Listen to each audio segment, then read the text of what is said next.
Vamos pensar numa situação bem prática. Imagina uma empresa brasileira, sabe, super dinâmica, ela importa componentes da Alemanha, paga em euros.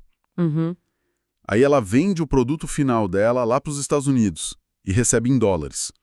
E para completar o cenário, tem uma filial crescendo muito na Argentina. Operando em pesos, imagino. Exatamente, operando totalmente em pesos. Aí chega o fim do ano. Como é que se junta essa salada de moedas num balanço só, em reais, que faça sentido? Parece um quebra-cabeça, né? Um quebra-cabeça contábil quase impossível. E é para desvendar isso que a gente vai mergulhar hoje na norma que rege essas traduções financeiras, a NBC TG02. A nossa missão aqui é entender a lógica, sabe? Quais taxas usar, quando que a variação do câmbio afeta o lucro e quando não, e, o mais importante, o que é esse conceito que parece ser a base de tudo, a tal da moeda funcional. Ok, vamos começar por aí então. A primeira coisa que me chamou a atenção é que o ponto de partida não é a moeda do país. Não é o real só porque a empresa é brasileira. A norma fala de outra coisa, dessa moeda funcional. O que é isso exatamente? Exato. E esse conceito é a pedra fundamental de toda a discussão. Se a gente não entender isso, nada mais faz sentido. A moeda funcional não é simplesmente a moeda local. A norma define de um jeito muito mais inteligente.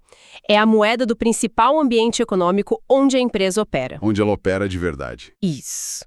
Em outras palavras, é a moeda em que ela majoritariamente gera e gasta o caixa dela. É a moeda que, pulsa no coração do negócio. E como se descobre qual é essa moeda? É uma escolha da empresa ou tem uma regra clara? Tem uma lógica bem clara. A norma nos dá uma hierarquia de fatores para analisar. Os mais importantes, que são os fatores primários, são 2. Primeiro, qual moeda mais influencia os preços de venda dos seus produtos? Certo. E segundo, qual moeda mais influencia os custos? Mão de obra, matéria-prima, essas coisas. A norma busca a essência da operação. Então, vamos para um exemplo prático. Uma startup de tecnologia no Brasil, ela desenvolve um software aqui, mas cobra de todos os seus clientes globais em dólar. E os maiores custos dela, digamos, servidores na nuvem, licenças de software, também são pagos em dólar. Uhum. Essa empresa, mesmo sendo brasileira, com CNPJ aqui, ela poderia ter o dólar como moeda funcional. Perfeitamente. Esse é um exemplo clássico e cada vez mais comum. O ambiente econômico principal dela é o dólar. O real é importante, claro, para pagar salários, impostos locais. O dia a dia, a operação local. Isso. Mas o motor do negócio, o que define preço e os custos mais relevantes, está atrelado ao dólar. A contabilidade tem que refletir essa realidade econômica, e não a geográfica. E se essa análise não for tão óbvia? Se os preços forem em dólar, mas os custos mais pesados forem em reais? Fica um empate. Ótima pergunta. Acontece. E para esses casos, a norma oferece evidências secundárias. Ela pergunta: em qual moeda a empresa busca financiamento? Empréstimos, emissão de ações? Ah, onde ela capta dinheiro. Exato. E também, em qual moeda ela costuma guardar o caixa que sobra? Essas pistas ajudam a gestão a fazer um julgamento bem fundamentado. Então, no fundo, é um julgamento da gestão, mas um julgamento guiado por regras bem específicas. Exato.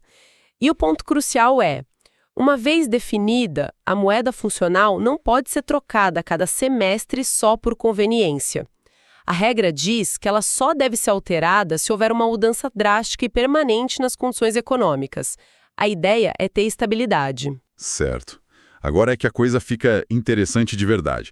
Definimos a moeda funcional. Digamos que seja o dólar. E aí? Como essa empresa registra uma compra que ela fez lá da Alemanha, que foi paga em euros, como isso entra nos livros? Ora, a gente entra na mecânica. E ela se divide em 2 momentos. O primeiro é o reconhecimento inicial, o dia da transação. Aqui a regra é simples e direta.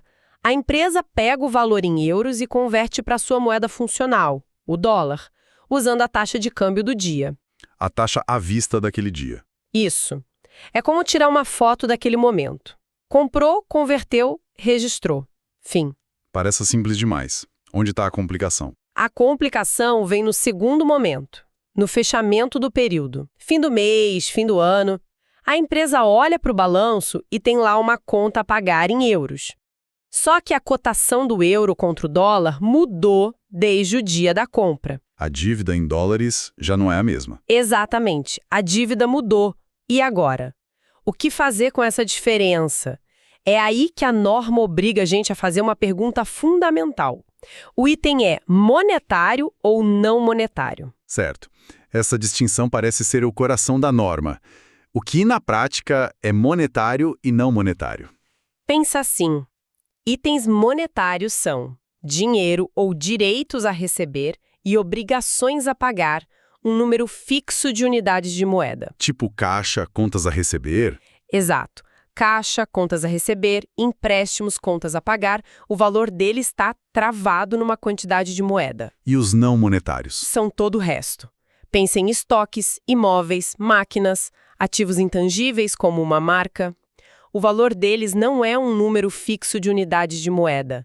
É o valor do bem em si. Mas por que essa distinção é tão importante? Por que não atualizar tudo pela taxa do fim do ano e pronto? Seria mais simples, não?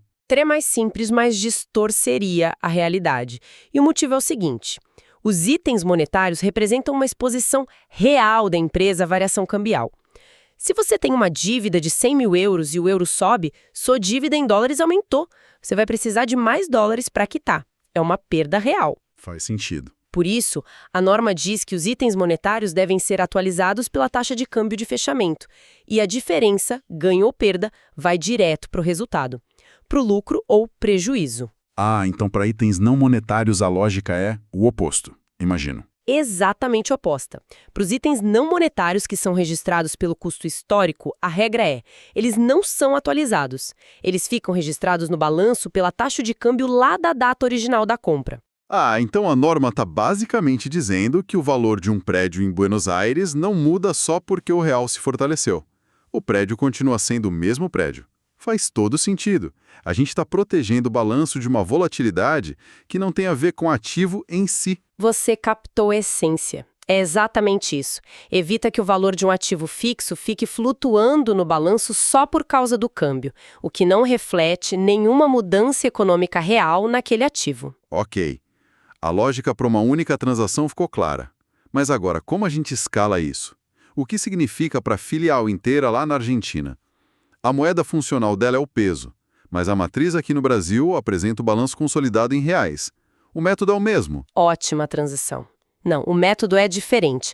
Agora a gente sai do mundo das transações individuais e entra na conversão de uma entidade inteira para uma moeda de apresentação. Moeda de apresentação, que no nosso exemplo seria o real. Isso. É a moeda do balanço consolidado. E o procedimento é outro. A regra geral é: todos os ativos e passivos da filial, o balanço inteiro, são convertidos para reais usando a taxa de câmbio do dia do fechamento. E as receitas e despesas? As receitas e despesas que aconteceram ao longo do ano são convertidas pelas taxas das datas em que ocorreram. Mas na prática ninguém faz isso para cada cafezinho comprado, certo? Claro que não. Por praticidade, a norma permite o uso de uma taxa média do período para converter o resultado. Funciona bem. Espera um pouco. Se a gente usa taxas diferentes, uma taxa de fechamento para o balanço e uma taxa média para o resultado, essa conta não vai fechar. Matematicamente vai ter uma diferença. Para onde vai essa diferença que surge só do processo de conversão?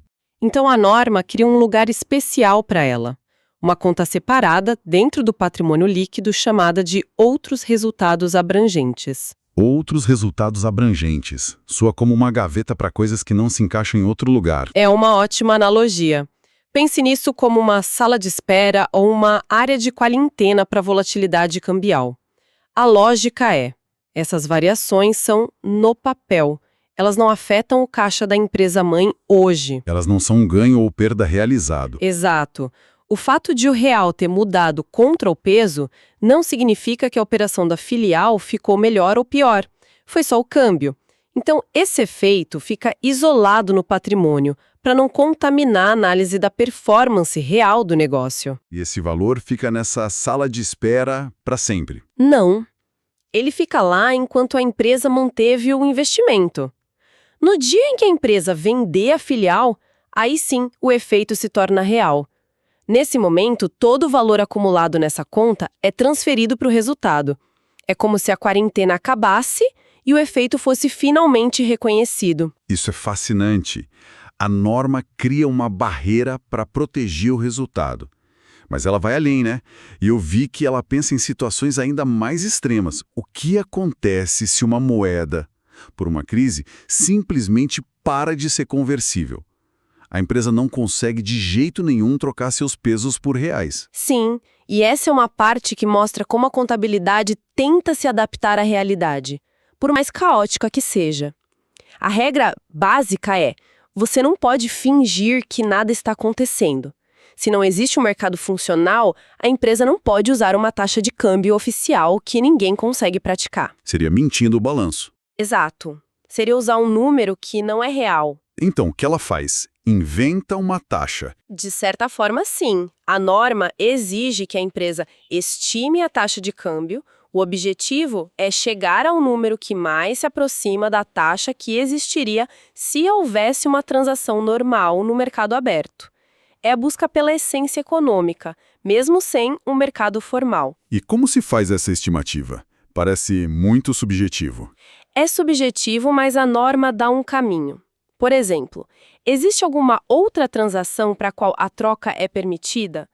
Se sim, essa taxa pode ser um bom ponto de partida. Outra opção é usar a primeira taxa disponível assim que a conversibilidade for restaurada.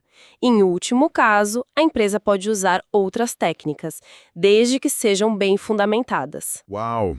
Isso mostra como a contabilidade é muito mais do que só registrar o que aconteceu.